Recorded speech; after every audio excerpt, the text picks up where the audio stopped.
ইউরোজিপিআই ডাউনে বলছে, ইউরোজিপিআইতে কি এমন হয়েছে যে ভাই ডাউনে বলছে? কেন? ও হ্যাঁ হ্যাঁ হ্যাঁ, এখানে এই যে এখানে আমরা আগের বার লস খাইছিলাম, বাট এবার উইন দিছে আমাদের, দেখছেন? স্ট্র্যাটেজি যে সবসময় কাজ করবে ব্যাপারটা এমন না, বাট যখনই কাজ করবে মানে 10টার মধ্যে মিনিমাম 9টা তো কাজ করবে। দেখেন এখানে আমি কি বলছিলাম, ফুল একটা ডাউন ট্রেন্ড মার্কেট, এটা সবাই মনোযোগ সহকারে দেখেন, এটা কিন্তু বাংলাদেশের জাতীয় স্ট্র্যাটেজি।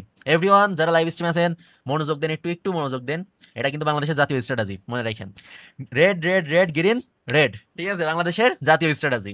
এন্ড আবিষ্কারক কি এটা আমি বললাম না ওইটা, বাট যাই হোক, এই স্ট্র্যাটেজিটার আসল কাহিনী হইতেছে দেখেন, যদি মার্কেট ডাউনে যায়, অ্যান্ড কথার কথা মার্কেট ডাউনে যাইতেছে, যাইতে যাইতে যদি একটা অপোজিট কালারের ক্যান্ডেল করে, অর্থাৎ রেড রেড রেড করার পর যদি একটা গ্রিন করে, অ্যান্ড ওইটার ভলিউম যদি ডাউন খায়, তাহলে কিন্তু নেক্সট ক্যান্ডেল রেড হবে। কেন রেড হবে? কারণ এই যে গ্রিন ক্যান্ডেলটা করছে এইটার মধ্যে কোনো পাওয়ার নাই, পাওয়ার থাকলে ভলিউম ইনক্রিজ হইতো, যেহেতু পাওয়ার নাই এই কারণে ভলিউম কমে গেছে। মার্কেটের নাম কি ভাই? Euro J P Y market, EUR JPY, euro J P Y. আর এই মার্কেটে দেখেন ফুল ডাউন ট্রেন্ডের মধ্যে একটা গ্রিন কালার ক্যান্ডেল করছে, যে এটার ভলিউম কম, যেহেতু ভলিউম কম এই কারণে মার্কেট নেক্সট ক্যান্ডেল আবার কন্টিনিউ চলে যাবে, মানে এর মধ্যে এতটা হেডাম নাই, এই পোলার মধ্যে এতটা হেডাম নাই যে মার্কেটে এখান থেকে উপরে নিয়ে যাবে, এই কারণে মার্কেট কন্টিনিউ চলে যাবে, red red red green red হবে, ঠিক আছে? এই জিনিসটা মনে রাখেন, বাংলাদেশের জাতীয় স্ট্র্যাটেজি, বাট এটা ফিল্টার এটা। আর যদি কথার কথা এই যে গ্রিন ক্যান্ডেল আছে, এটা যদি ভলিউম ইনক্রিজ হইতো তাহলে এই ক্যান্ডেলটা গ্রিন হয়ে যাইতো, ঠিক আছে?